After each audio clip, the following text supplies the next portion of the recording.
Hello friends, कैसे हैं आप लोग? सर, आप कैसे हैं? मैं एकदम अच्छा हूँ बेटा। चलिए, अपने को ऑलमोस्ट 1 मंथ हो गया है। लास्ट 13 को हमने स्टार्ट किया था और आज फिर 13 हो गया है। तो 1 मंथ के अंदर हमने क्या काम किया, क्या क्या सीखा, उसका आज फ्लैशबैक कर लेते हैं हम लोग सबसे पहले। क्योंकि बेटा, अगर आप रिवाइज नहीं करते हो, आप चीजों का रिकैप नहीं करते हो, आप फ्लैशबैक में नहीं जाते हो, तो कभी भी जो इंफॉर्मेशन है वो आपकी मेमोरी के अंदर परमानेंटली स्टोर नहीं हो सकती। आपके पास कोई भी इंफॉर्मेशन जो आप सुनते हो, जो आप समझते हो, वो आपके माइंड के अंदर आप कितना भी कोशिश करो, वो 50% ही रिटेन हो पाती है। और अगर उसको रिवाइज नहीं करो टाइमली, तो वो 50% भी माइंड से क्लियर हो जाती है। लेकिन अगर आप उसको रिवाइज करते हो 3-4 बार, तो वो 100% में कन्वर्ट होकर के आपके परमानेंट माइंड के अंदर सेट हो जाती है, जो आप इन फ्यूचर में भी नहीं भूलने वाले हो। 3 महीने 6 महीने बाद भी पूछा जाएगा तो आप नहीं भूलते हो। लेकिन रिवीजन करना कब जरूरी होता है? रिवीजन करना आपको टाइमली जरूरी है। जैसे आपने एक तो सबसे पहला रिवीजन, जैसे ही क्लास में कुछ समझा, क्लास ओवर होने के बाद में एक फटाफट से एकदम फ्लैशबैक में, आपको 2 से 3 मिनट का टाइम लगेगा। आज क्या क्या किया फटाफट से रिवाइज कर लेते हैं। उसके बाद उसको आप एक दिन बाद रिवाइज और कर सकते हैं, और फिर आप एक वीक के बाद में भी रिवाइज कर सकते हैं, और उसके बाद में फाइनली 1 महीने के अंदर आपने पूरा काम क्या किया, आप आधे घंटा बैठे और पूरा का पूरा उसको रिकैप कर लें। तो चलिए, वो रिकैप आपको अपने आप करना है। लेकिन आज लगभग 1 महीना हो गया है, तो 1 महीने के अंदर पिछली जितनी क्लासेज है, जितने वीडियोज है, उसके अंदर हमने क्या किया, उसका फ्लैशबैक देखा ना बेटा? हाँ हाँ सर, मूवीज के अंदर बहुत फ्लैशबैक होता है। हाँ, वो हीरो वो सोचता है तो वो उसको पूरा लाइफ का फ्लैशबैक मिल जाता है। हाँ बेटा, वही वही वही फ्लैशबैक आपको याद करना है। अभी आंखें खोल के फ्लैशबैक करते हैं, उसके बाद में, हाँ सर, उसके बाद में आईज क्लोज करके हम अपने आप करेंगे। आप खुद फ्लैशबैक में जाओगे, पूरा का पूरा रिकैप करोगे। हाँ बेटा, हाँ सर, फ्लैशबैक में, बाद में फ्लैशबैक में जाने के बाद पता चले कुछ और ही कई मेमोरीज के अंदर हो गया। ना बेटा ना, अकाउंटेंसी माइंड के अंदर मेरी शक्ल रहनी चाहिए। क्या क्या अकाउंट्स क्या होता है, डेबिट क्रेडिट क्या होता है, ये फ्लैशबैक करना है अपने को। ठीक है सर, ठीक है, हम यही फ्लैशबैक करेंगे। चलिए, तो पहले मैं फ्लैशबैक करवा देता हूं एक बार, फिर आप अपने आप करना। तो देखिए, सबसे पहले फर्स्ट क्लास से हम स्टार्ट करते हैं। फर्स्ट क्लास के अंदर हमने अकाउंटिंग से इंट्रोडक्शन लिया था। तो मैंने आपको कहा था कि बेटा, ये जो अकाउंटेंसी सब्जेक्ट है वो बहुत ही प्रैक्टिकल इंटरेस्टिंग टाइप का सब्जेक्ट है, और ये जो सबसे आसान सब्जेक्ट होते हैं उसके अंदर से ये एक सब्जेक्ट है। मोस्ट इजी सब्जेक्ट इसको बोलते हैं। और जो टॉपर्स बच्चे होते हैं उनका, खासकर ये कॉमर्स के टॉपर्स, उनका अकाउंटेंसी सबसे फेवरेट सब्जेक्ट होता है। ठीक है सर, ठीक है, हमारा भी सर फेवरेट है। चलो बेटा, फिर हमने बात की थी कि अकाउंटिंग जो है वो होता क्या है और क्यों करते हैं। तो हमने देखा था कि अकाउंटिंग इज ए प्रोसेस। क्या समझा था? Accounting is a process. देखो, मैंने नोट्स आपको दे रखे हैं, अभी मैं लिख नहीं रहा हूं, क्योंकि अगर मैं लिखूंगा, हालांकि आपको लिख करके रिवाइज करना चाहिए, मैं अगर लिख के रिवाइज करवाऊंगा तो टाइम बहुत ज्यादा लग जाएगा। इसलिए आप लोग कोऑपरेट करना। मैं लिख करके नहीं, आपको सीधा ओरली ही रिवाइज करवा देता हूं। आप चाहो तो की पॉइंट्स है वो लिख करके एक तरह से फ्लैशबैक बना सकते हो, फ्लैश चार्ट बना सकते हो। चलिए, तो accounting is a process. Accounting क्या है? अकाउंटिंग एक प्रोसेस है। सर, किस चीज की प्रोसेस है? Accounting is the process of IRCSIC। ये शॉर्ट फॉर्म में हमने याद किया था, IRCSIC, यानी identification and measurement of the transaction, then recording in the books of journal, and then classification yani grouping, then summarizing and interpreting the transaction and communicating to the various users. This is all 6 steps जब एक साथ करते हैं तो इसको बोलते हैं accounting. तो अकाउंटिंग हम स्टार्ट कर चुके हैं। हम अभी कौन सी स्टेज में हैं? हमने आइडेंटिफिकेशन कर लिया और हम रिकॉर्डिंग वाली फेज के अंदर आ चुके हैं। हमने रिकॉर्डिंग करना स्टार्ट कर दिया है। ठीक है सर, ये तो होगी अकाउंटिंग की डेफिनेशन की। अकाउंटिंग इन 6 स्टेप्स की एक प्रोसेस है। ठीक है, उसके बाद में सेकंड हमने देखा था कि अकाउंटिंग, भाई अकाउंटिंग कर क्यों रहे हैं, क्या रीजन है अकाउंटिंग नहीं करें तो क्या हो जाएगा। तो हमने अकाउंटिंग करने का ऑब्जेक्टिव समझा था, और अकाउंटिंग करने का ऑब्जेक्टिव जो मेन ऑब्जेक्टिव्स है वो 3 ऑब्जेक्टिव हमने देखे थे। पहला कि सिस्टमेटिक ट्रांजैक्शंस का रिकॉर्ड मेंटेन हो जाए, क्योंकि सारे ट्रांजैक्शन मेमोराइज नहीं हो सकते, याद नहीं हो सकते हमें, इसलिए जितने भी बिजनेस के लेन देन है जिनको मनी में मेजर कर सकते हैं उनको हम रिकॉर्ड कर लेते हैं, सिस्टमेटिक रिकॉर्ड कर लेते हैं। दूसरा हमने देखा था कि प्रॉफिट लॉस, कोई भी बिजनेस आप धंधा कर रहे हो तो धंधे के अंदर क्या कमाया, क्या नुकसान हो गया, पढ़ाई कर रहे हो तो कितना रिजल्ट आया, क्या और पढ़ने की जरूरत है, ये सब चीजें जरूरी है। इसलिए जब तक रिजल्ट प्रॉफिट लॉस नहीं पता चले तब तक कोई यूज नहीं। तो दूसरा ऑब्जेक्टिव था प्रॉफिट लॉस निकालना, और तीसरा ऑब्जेक्टिव था फाइनेंशियल पोजीशन क्या है आपके बिजनेस की, कितनी एसेट्स है, कितनी लाइबिलिटीज है, क्या क्या है आपके पास में, आपकी हैसियत क्या है बिजनेस की। तो वो हमने देखा था फाइनेंशियल पोजीशन के अंदर। तो ये 3 मेन ऑब्जेक्टिव थे। उसके बाद में अकाउंटिंग जो है वो मैनेजमेंट और कैसे यूज करता है ये हमने समझा था। उसके बाद में हाँ, रिलैक्स हो जाओ, रिलैक्स, एक क्लास हो गई। हाँ, दूसरी क्लास पे आते हैं। फिर हमने नेक्स्ट क्लास के अंदर बहुत ही इंटरेस्टिंग बातें की थी। बहुत हमने जो है एक अलग वे के अंदर एक टॉपिक पढ़ा था जिसका नाम था, हाँ नाम था अंबुजा सीमेंट। क्या नाम था? अंबुजा सीमेंट। अंबुजा सीमेंट की एक दीवार बनी हुई है, उस दीवार का एक्चुअल में नाम है अकाउंटिंग की लैंग्वेज में बिजनेस एंटिटी प्रिंसिपल या business entity concept. Business entity concept accounting का मोस्ट इंपोर्टेंट कॉन्सेप्ट है, जिसके बिना आप अकाउंटिंग नहीं कर सकते हो, या यूं कहूं कि आपको अकाउंटिंग समझ ही नहीं आ सकती है। बेटा ये जो सोचने का तरीका है बस ये है, अंबुजा सीमेंट की दीवार एक्चुअल में नहीं है, लेकिन आपको ये समझना पड़ेगा कि ये ओनर है। यानी हमने एग्जांपल लिया था चिंटू जो है मिस्टर चिंटू, और इधर है मिस्टर मैसर्स चिंटू स्वीट्स। तो चिंटू अलग है, चिंटू स्वीट्स अलग है। ये दोनों की जो अलग अलग होने का कंसेप्ट है उसी को बोलते हैं बिजनेस एंटिटी कॉन्सेप्ट। यानी कि जब भी हम अकाउंटिंग करेंगे तो मालिक को अलग रखेंगे, बिजनेस को अलग रखेंगे, और accounting is done from the business point of view. हाँ सर, ये बात तो याद आई। चलिए, उसके बाद में इसी क्लास के अंदर हमने समझा था कि जो चिंटू पैसे लगाता है, मालिक अपने बिजनेस में पैसे लगाता है, उसको हम कैपिटल वर्ड लिखते हैं, और जो मालिक पैसे निकाल लेता है या कोई और सामान निकाल लेता है उसको हम ड्राइंग वर्ड लिखते हैं। और मालिक को एक और नाम से बोलते हैं, क्या नाम था, क्या नाम था, याद नहीं आ रहा। Owner is also known as proprietor. Accounts के अंदर ओनर को क्या बोलते हैं? प्रोपराइटर बोलते हैं। हाँ सर, ये भी याद आया। तो ये था बेटा बिजनेस एंटिटी कंसेप्ट जो मालिक को और बिजनेस को अलग अलग करता है। चलिए, उसके बाद में नेक्स्ट क्लास।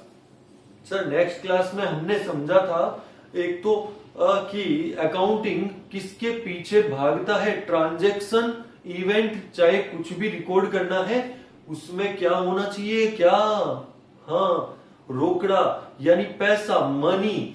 मनी है तो रिकॉर्ड करेंगे, मनी नहीं तो रिकॉर्ड नहीं करेंगे। अकाउंटिंग सिर्फ एक ही चीज के पीछे भागता है और वो है मनी, यानी कि मनी मेजरमेंट कॉन्सेप्ट। अगर मनी इन्वॉल्व है, मनी में मेजर कर सकते हैं, मैं ये बता सकता हूं कि हाँ ये सामान है, ये इतनी मनी का है, इसकी वैल्यू इतनी है, तो इसको रिकॉर्ड करेंगे। और अगर मैं ये नहीं बता सकता तो इसको अकाउंट्स में रिकॉर्ड नहीं करेंगे। और इसके एग्जांपल्स देखे थे, जैसे कुछ भी परचेज किया, गुड्स परचेज किया, सेल्स किया, रेंट पे किया, सैलरी पे की, मनी मेजरमेंट हो रहा है, यस हो रहा है, ये आपका रिकॉर्ड होगा। लेकिन मेरा जो नेटवर्किंग है, मेरे लिंक्स है, ह्यूमन रिसोर्सेज है मेरे पास में, मेरी गुडविल है मार्केट के अंदर, ये कुछ एक चीजें होती है, ये अपने को मनी में मेजर नहीं कर सकते हैं, इसलिए इनको बुक्स में रिकॉर्ड नहीं किया जा सकता है। क्लियर है? हाँ, अगर गुडविल जो है वैल्यूड हो सकती है, एक्सेप्शन है इसके अंदर जो हम बाद में समझेंगे, तो तो उसको रिकॉर्ड किया जा सकता है। बट नेटवर्किंग, ह्यूमन रिसोर्सेज, ये सब, या ऑनेस्टी, एक्सपीरियंस एम्प्लॉइज, ये सब ऐसी आपकी क्वालिटीज है जिनको मनी में मेजर नहीं कर सकते, इसलिए इनको रिकॉर्ड नहीं किया जाएगा। और इसी क्लास में हमने समझा था ट्रांजैक्शन और इवेंट्स क्या होते हैं। ट्रांजैक्शन यानी कि लेन देन, और लेन देन में क्या दो पार्टीज होनी चाहिए और उनके बीच में कुछ अगर लेन देन हुआ है तो उसको बोलते हैं ट्रांजैक्शन। और बिजनेस ट्रांजैक्शन क्या होता है, जो बिजनेस से रिलेटेड होता है और मनी में मेजर किया जा सकता है, उसको बोलते हैं बिजनेस ट्रांजैक्शन। इवेंट्स क्या होते हैं, ट्रांजैक्शन या बहुत सारे ट्रांजैक्शंस का जो एंड रिजल्ट होता है उसको हम लोग इवेंट बोलते हैं। और इवेंट मैंने कहा था कि ये जो है वो पर्टिकुलर डेट को ही रिकॉर्ड किए जाते हैं। इवेंट रेगुलर बेसिस पे रिकॉर्ड नहीं किए जाते हैं। रेगुलर बेसिस पे हम लोग क्या रिकॉर्ड करते हैं, सिर्फ ट्रांजैक्शंस रिकॉर्ड करते हैं। चलिए, ये हो गया 3 क्लास का फ्लैशबैक। फटाफट से 3 क्लास में क्या क्या किया था, फ्लैशबैक। ये फ्लैशबैक आपको क्लास ये ओवर होने के बाद में फिर से 3-3 क्लास के हिसाब से फ्लैशबैक करना है, फिर ओवरऑल पूरा कंप्लीट फ्लैशबैक करना है, तब जाकर के सारी चीजें आपके माइंड में सेट हो जाएगी हमेशा हमेशा के लिए। और उसके बाद तो बेटा नेक्स्ट क्लास में तो और भी मजेदार बातें हमने की थी।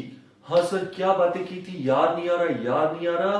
हाँ, याद करोगे तब याद आएगा, यही तो फ्लैशबैक होता है। थोड़ा सा माइंड पे प्रेशर डालना पड़ेगा कि हाँ मनी मेजरमेंट समझा था, उसके बाद में हाँ एक आदमी आया था सर जिसका नाम था लूका पासियोली। क्या नाम था, लूका पासियोली। 1494। कौन था ये एक मैथमेटिशियन था। कहाँ का था सर, ये इटली का था। ये क्यों याद कर रहे हैं, क्यों क्यों क्यों, क्या रिलेशन था इसका। हाँ सर, इसने ही तो डबल एंट्री सिस्टम बनाया था जिससे आज की डेट में रिकॉर्डिंग होती है। इसने, लूका पासियोली नाम के आदमी ने डबल एंट्री सिस्टम लेकर के आया और अकाउंटिंग करने का पूरा तरीका ही चेंज कर दिया।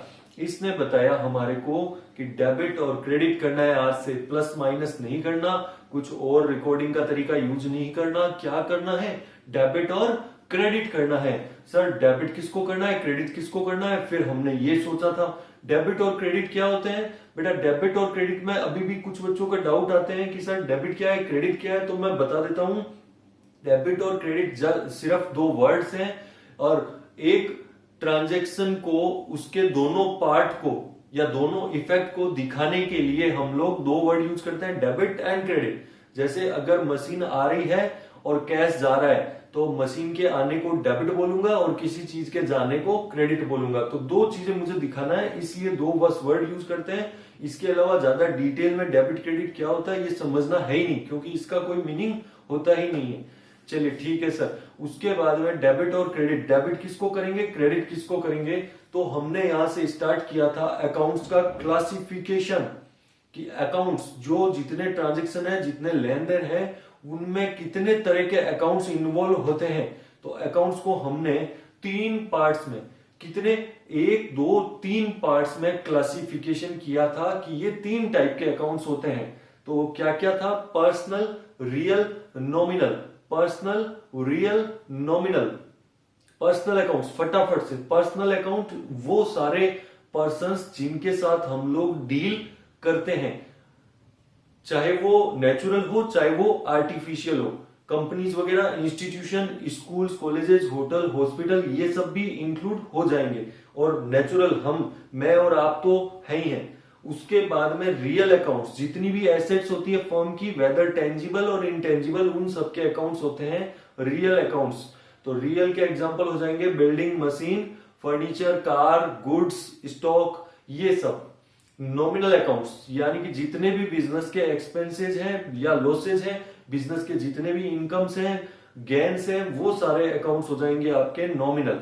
तो ये तीनों अकाउंट्स की कैटेगरी थी। इनके अंदर आपको और प्रैक्टिस करनी है। मैंने तो फटाफट से रिकैप करवा दिया, अभी आपको और प्रैक्टिस करनी है ताकि ये आपको एकदम क्लियर रहे हमेशा, क्योंकि इन्हीं 3 जो क्लासिफिकेशन है अकाउंट्स का, इसी पे पूरे रूल्स टिके हुए हैं, पूरी अकाउंट्स टिकी हुई है। तो आगे का कुछ भी काम करे उससे पहले ये तीनों रूल्स आपके माइंड के अंदर एकदम अच्छे से, ये तीनों अकाउंट्स का क्लासिफिकेशन आपके माइंड में होना चाहिए। ठीक है सर, ठीक है। तो ये तो हो गया पर्सनल, रियल, नॉमिनल। उसके बाद बात की थी कि पर्सनल के अंदर सारे लोगों के अकाउंट हैं, रिकॉर्डिंग कैसे करेंगे। तो हमने कहा था कि दो ही चीजें हो सकती है, या तो वो कुछ देगा या वो कुछ हमसे लेगा, तो रिसीवर गिवर। तो रूल था debit the receiver credit the giver. जब सामने वाले को रिसीव हो रहा है तो डेबिट करो, वो कुछ दे रहा है गिवर है तो क्रेडिट करो। ठीक है सर। उसके बाद था रियल। रियल के अंदर भी दो ही चीजें हैं, वस्तु होती है इसमें बेसिकली, तो आना या जाना। तो debit what comes in credit what goes out, debit what comes in credit what goes out. और नॉमिनल में debit all expenses and losses credit all incomes and gains. चलिए सर, हाँ बेटा हाँ मुझे पता है, तुम कहोगे कि सर आप थोड़ा फास्ट करवा रहे हो। हाँ बेटा फास्ट इसलिए क्योंकि हम रिकैप कर रहे हैं, फ्लैशबैक फास्ट ही होगा। फ्लैशबैक के अंदर अगर आपको पूरी मूवी दिखा दी जाए तो फिर क्या होगा सर, फिर फ्लैशबैक का मतलब क्या। तो बेटा इसीलिए फ्लैशबैक थोड़ा सा फास्ट होगा। और आपको अगर सारा आगे का पढ़ा हुआ है, आपने सारी चीजें समझ रखी है, तो आपको फ्लैशबैक में कोई प्रॉब्लम नहीं होने वाला है। हाँ सर ये बात तो है। चलिए तो ये तो हो गया यहां तक। तो फिर हमने क्या किया, फिर हमने ट्रांजेक्शन्स की प्रैक्टिस करना स्टार्ट किया, डेबिट क्रेडिट करना स्टार्ट किया। किसको डेबिट किसको क्रेडिट, बिजनेस में गुड्स सोल्ड गुड्स परचेज्ड। इससे याद है, हाँ सर गुड्स गुड्स गुड्स की डेफिनेशन भी तो रीड की थी। हाँ सर गुड्स वे होते हैं जो हम या तो रीसेल के लिए खरीदते हैं या फिर उससे फिनिश्ड गुड्स प्रोड्यूस करने के लिए खरीदते हैं। तो गुड्स जब भी बिजनेस में आएगा तो उसके लिए गुड्स अकाउंट नाम का कुछ नहीं होता है। गुड्स की जगह 5 अकाउंट ओपन किया जाता है। 5 अकाउंट याद करना, नोट्स में भी लिखा हुआ है आपने। कौन कौन से, purchase account, sales account, purchase return, sales return and stock account. इन 5 अकाउंट को हमने समझा था, मैं अभी नहीं समझा रहा। हाँ सर हमें याद है, हाँ याद है। ठीक है चलो ये हो गया यहां तक। उसके बाद में क्या किया था, याद करो, फ्लैशबैक में जाओ। तो उसके बाद में हम लोगों ने स्टार्ट कर दिया था ट्रांजैक्शंस को रिकॉर्ड करना डेबिट क्रेडिट के थ्रू। जर्नल का फॉर्मेट हमने समझा था, जर्नल का फॉर्मेट फटाफट से, जर्नल का फॉर्मेट ऐसे ही आप सोचोगे तो याद आ जाएगा। जर्नल का फॉर्मेट था सर, 5 कॉलम होते हैं, डेट, पर्टिकुलर्स, फिर एल एफ लेजर फोलियो जो हमारे काम का नहीं था अभी, फिर डेबिट अमाउंट क्रेडिट अमाउंट। तो ये 5 कॉलम के अंदर जर्नल लिखते हैं। जर्नल के अंदर क्रोनोलॉजिकल ऑर्डर में लिखते हैं जर्नल को, यानी कि डेट वाइज एंट्रीज लिखी जाती है। जैसे जैसे एंट्रीज होती जाएगी वैसे वैसे हम लोग नोट करते जाएंगे। ठीक है सर ये तो क्लियर है। तो जर्नल का फॉर्मेट क्लियर हो गया। फिर जर्नल आप बनाते हो, जर्नल के एंट्री के नीचे एक एक्सप्लेनेशन लिखा जाता है जिसको हम नरेशन बोलते हैं। ठीक है, फिर कुछ हमने ट्रांजेक्शन्स प्रैक्टिस किए थे, जर्नल के अंदर लिखने की प्रैक्टिस की थी। हाँ सर हाँ। उसके बाद में नेक्स्ट क्लास में 2 बहुत ही इंपॉर्टेंट वर्ड आपको मैंने समझाए थे, वो था ट्रेड डिस्काउंट, कैश डिस्काउंट। अपने जितने भी जब भी ट्रांजेक्शन लिखते जाओगे, ट्रेड डिस्काउंट कैश डिस्काउंट हर क्वेश्चन में आने वाला है। इसलिए ट्रेड डिस्काउंट और कैश डिस्काउंट की अच्छे से अपने को समझ होनी चाहिए। क्या था ये ट्रेड डिस्काउंट कैश डिस्काउंट। तो बेटा जो ट्रेडर होता है, बिजनेसमैन होता है, वो अपने कस्टमर्स को कुछ सेलिंग प्राइस में रिडक्शन देता है, उसी को हम ट्रेड डिस्काउंट बोलते हैं। ट्रेड डिस्काउंट हमेशा एमआरपी पे दिया जाता है। पेमेंट कैश पे हो क्रेडिट पे हो कोई फर्क नहीं पड़ता, सबको दिया जाता है। जो ट्रेड का रीति रिवाज है, कस्टम है, उसके अकॉर्डिंग दिया जाता है। और इसको वहीं पे इनवॉइस प्राइस में यानी बिल के अंदर ही लेस कर दिया जाता है। इसलिए कभी भी ट्रेड डिस्काउंट को बुक्स में रिकॉर्ड नहीं किया जाएगा। जैसे सपोज मैंने 4000 का परचेज किया 10% ट्रेड डिस्काउंट पे, तो बिल मेरा बनेगा 3600 पे, 3600 पे, और मैं रिकॉर्डिंग भी करूंगा 3600 पे। ठीक है सर ठीक है। फिर था कैश डिस्काउंट। कैश डिस्काउंट जो आपका है वो कहता है कि अगर आप पेमेंट इमीडिएटली देते हो, मुझे अभी पेमेंट करते हो, तो आपको दिया जाएगा एक्स्ट्रा डिस्काउंट। हमेशा किस पे कैलकुलेट होता है, इनवॉइस प्राइस पे, यानी कि पहले ट्रेड डिस्काउंट लेस हो जाएगा फिर उसमें कैश डिस्काउंट दिया जाएगा। ठीक है, कैश डिस्काउंट देने का पर्पज होता है कि जल्दी से जल्दी पेमेंट आ जाए, जल्दी से जल्दी मुझे पेमेंट मिल जाए तो मैं उसको कैश डिस्काउंट दूंगा, ये पर्पज होता है। और उसके बाद में सबसे इंपॉर्टेंट पॉइंट, कैश डिस्काउंट को सेलर एंड बायर दोनों की बुक्स में रिकॉर्ड किया जाएगा। जब ये एक्सपेंस होगा डिस्काउंट अलाउड होगा तो डेबिट साइड, और डिस्काउंट रिसीव्ड होगा तो क्रेडिट साइड में। तो सेलर जब सेल करता है तो कस्टमर को डिस्काउंट देता है, अगर हम सेलर हैं तो हमारे ये खर्चा होगा, हम इसको डेबिट करेंगे। और अगर हमने परचेज किया है, बायर है हम लोग, तो फिर ये हमारे लिए इनकम होगा, इसको क्रेडिट करेंगे। उसके बाद में एक क्रक्स पॉइंट और मैंने आपको बताया था कि डिस्काउंट हमेशा कैश के साथ चलता है, कैश या बैंक का, जहां भी पेमेंट आएगा कैश डेबिट हो रहा है डिस्काउंट भी डेबिट होगा, कैश क्रेडिट हो रहा है डिस्काउंट भी क्रेडिट होगा। ये भी हमने समझा था। हाँ सर, ये भी हमें याद है। फिर डिस्काउंट की कुछ एंट्रीज की प्रैक्टिस की थी जो आपको अपने आप प्रैक्टिस करनी है, और हम तो कंटिन्यूअसली ये चलता ही रहेगा, डिस्काउंट आपका हमेशा प्रैक्टिस में रहेगा। ठीक है। उसके बाद में सर नेक्स्ट क्लास में क्या किया था, नेक्स्ट क्लास के अंदर हमने एक बहुत ही काम की चीज समझी थी, ऑन कॉस्ट ऑन सेल्स। जब परसेंटेज दे रखा हो आपको तो प्रॉफिट कैसे कैलकुलेट करना है, सेलिंग प्राइस कैसे कैलकुलेट करनी है, ये हमने समझा था। क्या था सर, लिखा हुआ है 20,000 कॉस्टिंग का गुड्स 20% प्रॉफिट पे बेच दिया, तो 20,000 का 20% डायरेक्ट कैलकुलेट करके 4,000 सेलिंग प्राइस हो गई 24,000। ठीक है, सेलिंग प्राइस या लिस्ट प्राइस बोल दो आप इसको।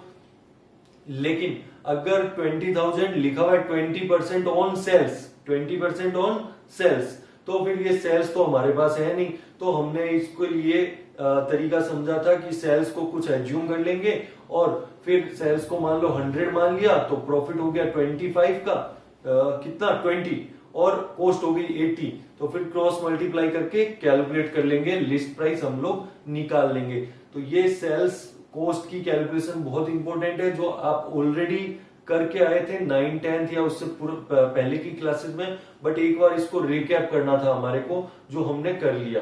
और फिर हमने ये भी देखा था कि कैसे 16.66 और 33.33 यानी पॉइंट्स डेसिमल्स वाली कैलकुलेशन को भी बहुत इजी से एक चुटकी के अंदर कैसे सॉल्व कर सकते हैं। हाँ सर, हाँ ठीक है बेटा, ये हो गया अपना यहां तक का। उसके बाद में हमने क्या किया था, उसके बाद में सर हमने ये समझा था, पोस्ट सेल वाला होने के बाद में हमने समझा था कि अब जो बैंक के ट्रांजेक्शन्स है, जो हमारे बैंक के लेन देन होते हैं, क्योंकि आजकल काम सारा कहां से होता है, बैंक के थ्रू होता है, तो बैंकिंग ट्रांजेक्शन्स का लेखा जोखा कैसे होता है वो हमने समझा था। तो उसमें भी एक दो शॉर्टकट आपको मैंने बताया था कि कैश की जगह क्या लिख देंगे, बैंक लिख देंगे। और उसके अलावा लिखा था हमने कि जब चेक से ट्रांजेक्शन हो, चेक रिसीव हो हमारे को, तो चेक इन हैंड अकाउंट कैसे ओपन करते हैं वो भी हमने समझा था। और एक और काम की बात आपको बताई थी कि अगर क्वेश्चन में क्लियर नहीं लिखा हुआ हो कि पेमेंट कैसे हुआ है, तो हमेशा कैश मान के चलेंगे। जैसे लिखा हुआ है रेंट पेड ₹10,000, तो rent account debit to cash account, bank नहीं। जब लिखा हुआ है रेंट पेड थ्रू चेक, तो फिर बैंक आएगा, अदरवाइज कैश मान के चलेंगे। तो अगर कुछ नहीं कहा हुआ तो कैश मान लो, चेक के थ्रू कहा हुआ है तो वहां बैंक यूज कर लेंगे। तो ये हो गई थी बैंकिंग ट्रांजेक्शन्स। उसके बाद में हमने देखा था कि definition of asset and liabilities, बहुत ही काम की डेफिनेशन होती है, एसेट एंड लाइबिलिटी। एसेट क्या होता है, लाइबिलिटी क्या होती है, तो वो मुझे लगता है कि ज्यादा रिकैप करवाने की जरूरत नहीं, क्योंकि अभी जस्ट हमने 2 दिन पहले ही किया है। फिर भी बस 1 मिनट में, एसेट क्या होता है, asset are either our properties और legal right which are owned and controlled by the business and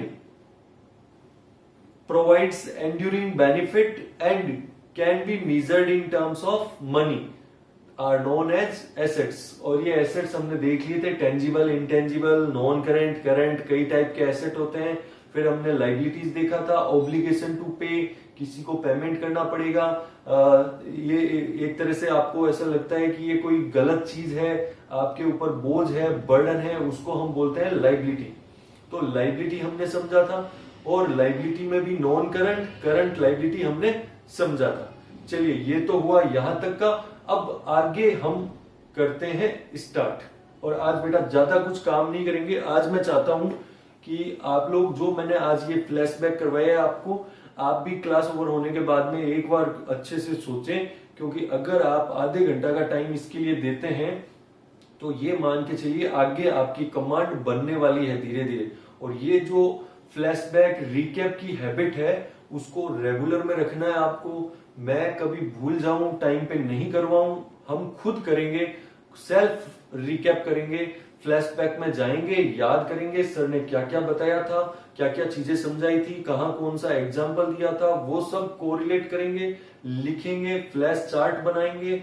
तो बेटा आपका एकदम सही शेड्यूल से चलने वाला है और ये मान के चलो कि आपका टाइम सेव होने वाला है। क्योंकि अगर आप आधे घंटा कभी कभार निकाल करके फ्लैशबैक में जाएंगे, रिकैप कर लेंगे, तो फ्यूचर के अंदर आपको जब बहुत सारा सिलेबस आगे जा चुका होगा तो आपको ऐसा लगेगा कि हाँ सारा सिलेबस अभी तो हुआ था, सब आपके माइंड में है। लेकिन अगर आपने ये रेगुलर नहीं किया तब आपको फिर आगे जाकर के ऐसा लगेगा कि अभी तो पीछे वाला सारा भूल चुके हैं। तो अगर उसको रिकैप करना है या उसको रिवाइज करना है तो आपको बहुत ज्यादा टाइम देना पड़ेगा। और अगर आपने अभी रेगुलर में थोड़ा थोड़ा टाइम देते रहे तो बाद में आपको टाइम देने की जरूरत नहीं पड़ेगी। तो अभी आपको अगर वो वाली बर्डन से, उस बोझ से बचना है तो रेगुलर के अंदर रिकैप फ्लैशबैक करने की आदत डालेंगे। तो हाँ, क्या आप ऐसा करेंगे? हाँ सर, हाँ हम लोग करेंगे सर, हम फ्लैशबैक में जाएंगे, हम रिकैप करेंगे। ठीक है बेटा, ठीक है, चलिए। तो अब हम लोग आज की क्लास स्टार्ट करते हैं। आज की, हाँ सर क्लास तो स्टार्ट ही है, लेकिन आज कुछ टॉपिक, क्योंकि अगर खाली फ्लैशबैक करवा के मैं बोलूं कि चलो बेटा आज बस इतना ही था तो फिर यूं सर फिर मजा नहीं आया। तो सर कुछ तो नया होना चाहिए। चलिए बेटा, वही कुछ नया जो होना चाहिए वो मैं आपको करवाता हूँ और एकदम सिंपल सा एक मजेदार सा कंसेप्ट मैं बताता हूँ।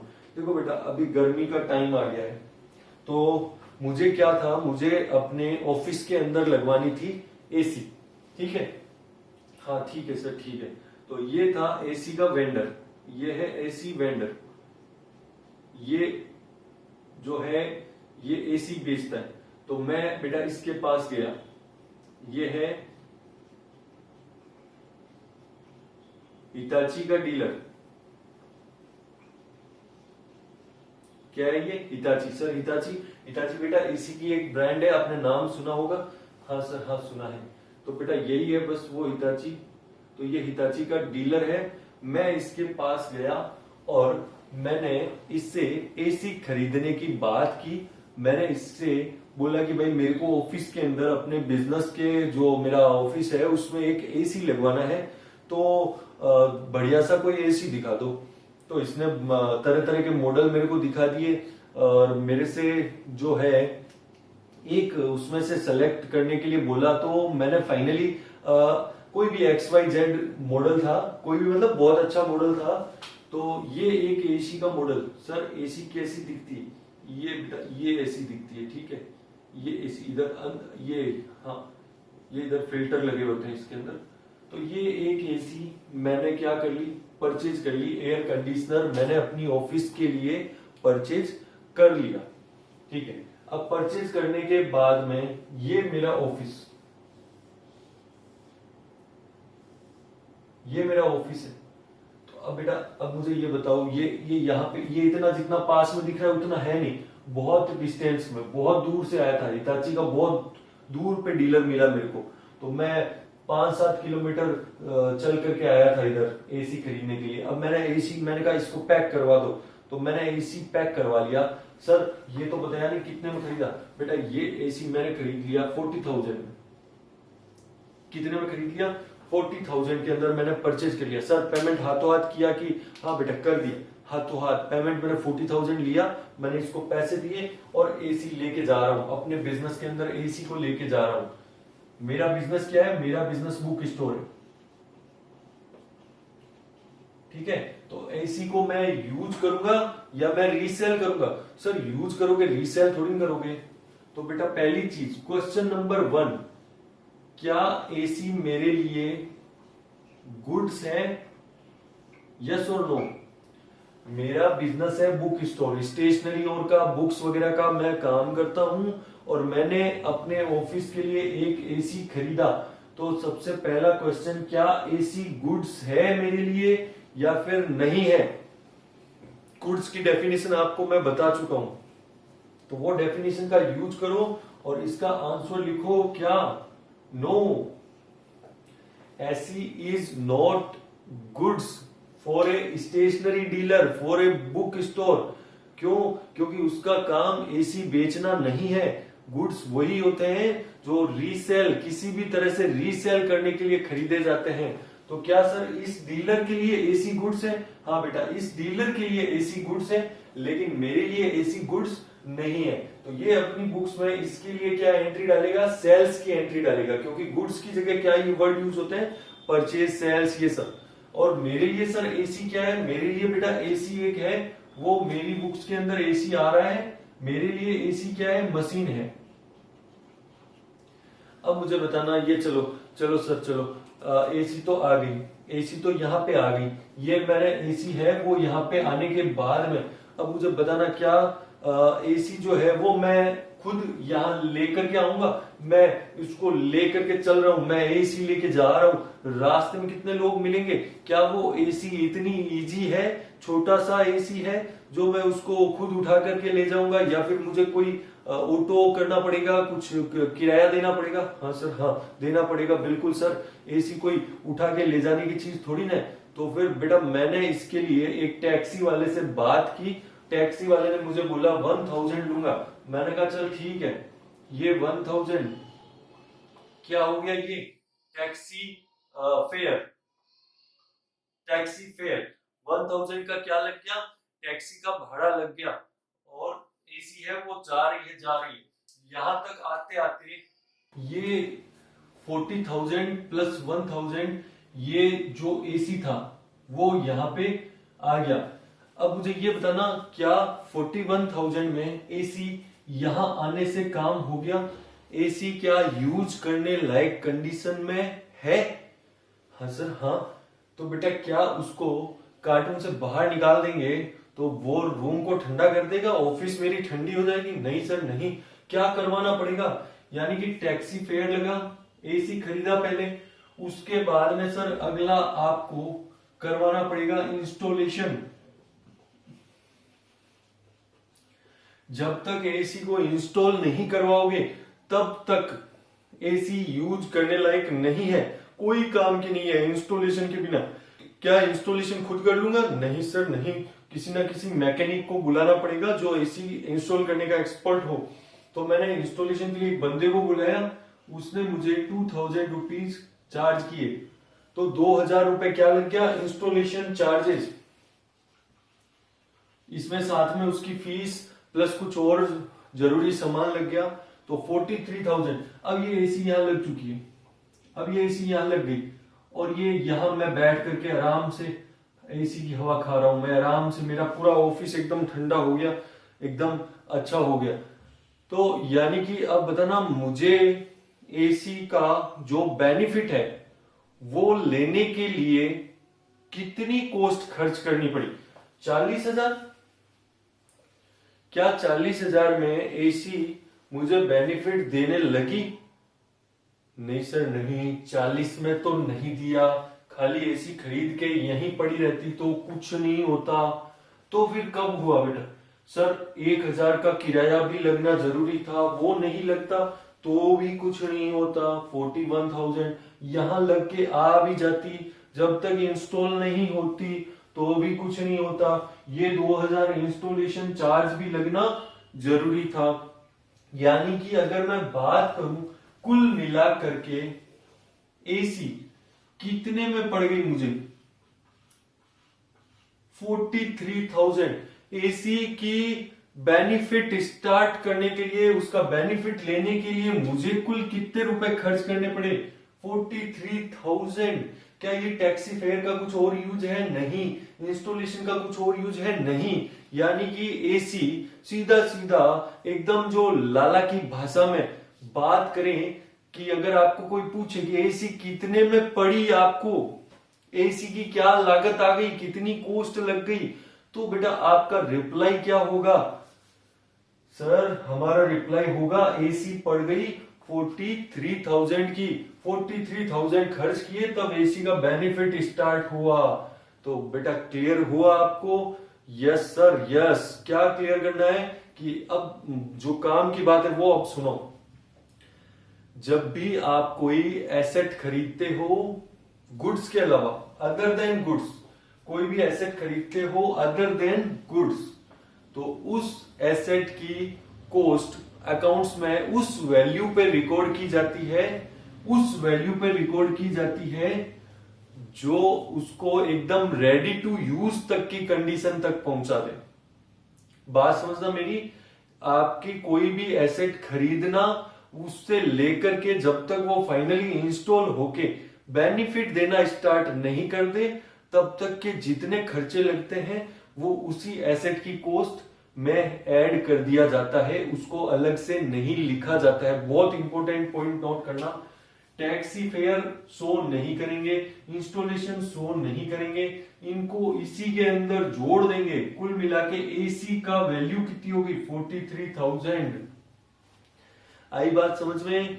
हमेशा याद रखना, कभी भी इस टाइप की कंफ्यूजन सिचुएशंस बनेगी, जितने खर्चे ये रेडी टू यूज, सर उसके बाद में अब एसी खराब होगी 2 महीने बाद फिर रिपेयर करवाया, वो अलग है। मैं क्या कह रहा हूं, जब तक फर्स्ट टाइम यूज में नहीं आए, रेडी टू यूज में नहीं आए, तब तक जितने खर्चे लगेंगे वो सारे उसी की कॉस्ट में ऐड करेंगे, अलग नहीं आएंगे। एक बार यूज आने लग गई, फिर जो खर्चे लगेंगे वो अलग रिकॉर्ड होंगे, फिर उनका कोई दिक्कत नहीं है, फिर वो इसमें नहीं जुड़ेंगे। बात क्लियर हुई? तो जब भी कोई एसेट खरीदते हैं अदर देन गुड्स, तो उससे रिलेटेड जितने भी खर्चे लगते हैं वो सारे के सारे खर्चे उसी एसेट के अंदर ऐड करके लिखे जाते हैं, अलग से शो नहीं किए जाते हैं। ये एकदम सिंपल सा कंसेप्ट था। इससे रिलेटेड 1-2 ट्रांजेक्शन है वो हम प्रैक्टिस कर लेते हैं। चलो बेटा 2 ट्रांजेक्शन प्रैक्टिस करते हैं, बस आज इतना ही हम काम करेंगे और कोई दिक्कत नहीं है। लिखा हुआ है machinery purchase for ₹20,000 and paid 1,500 for its installation. 20,000 की मशीन खरीदी है और 1,500 रुपए उसका इंस्टॉलेशन का खर्चा हुआ है। अब मुझे ये बताना, 1,500 रुपए इंस्टॉलेशन किए बिना क्या मशीन यूज हो सकती है? नहीं सर, नहीं हो सकती है। तो यानी कि कुल मिला के मशीन का खर्चा कितना हुआ? 21,500 रुपए। तो सीधा सीधा एक ही एंट्री करूंगा मैं, ये फर्स्ट की एंट्री यहां कर देता हूं। तो मशीन आ रही है कि जा रही है? सर मशीन आ रही है, तो मशीनरी रियल है, डेबिट करो, machinery account debit to cash, और सीधा एक ही साथ 21,500, यानी कि इंस्टॉलेशन को अलग से शो नहीं किया जाएगा, उसी के अंदर ऐड करके ही दिखा देंगे। सर बच्चे का क्वेश्चन, सर यहाँ परचेज क्यों नहीं लिखा? बेटा परचेज केवल तभी लिखा जाता है जब गुड्स से रिलेटेड ट्रांजैक्शन हो। फिर से मैं रिकैप कर रहा हूं, फिर से याद दिला रहा हूं कि गुड्स के लिए हम लोग 5 अकाउंट मेंटेन करते हैं गुड्स। और गुड्स क्या होते हैं? जिसमें हम डील करते हैं, जो हमारे रीसेल करने के पर्पज से खरीदे गए होते हैं। तो क्या मशीनरी में डील करता हूं? अगर नहीं तो फिर गुड्स नहीं है मशीनरी मेरे लिए, मशीनरी मेरे लिए अलग एसेट है। क्लियर हो गया? तो उसका अलग अकाउंट ओपन होगा। हाँ, अगर मैं मशीनरी डीलर होता तो मशीनरी मेरे लिए गुड्स हो जाता। मैं डीलर हूं मान लो स्टेशनरी का, तो मशीनरी मेरे लिए गुड्स नहीं है। इसमें मैं purchase sale, purchase return, cell return ये वर्ड्स यूज नहीं करूंगा, मशीन का खुद का नाम लिखूंगा। ठीक है सर, ठीक है। दूसरा, ये आपको और क्लियर हो जाएगा। अब यहाँ पे मेरा जो है बिजनेस है वही स्टेशनरी का, और मैंने एक जमीन खरीद ली, purchase the land for ₹3 lakh, 3 lakh रुपए की जमीन खरीदी, और उसका रजिस्ट्रेशन फीस 10%, यानी इसका 3 लाख का 10%, यानी इसका फीस का हो गया 30,000। रजिस्ट्री मेरे नाम से होगी, और फिर ब्रोकरेज दिया 10,000 का।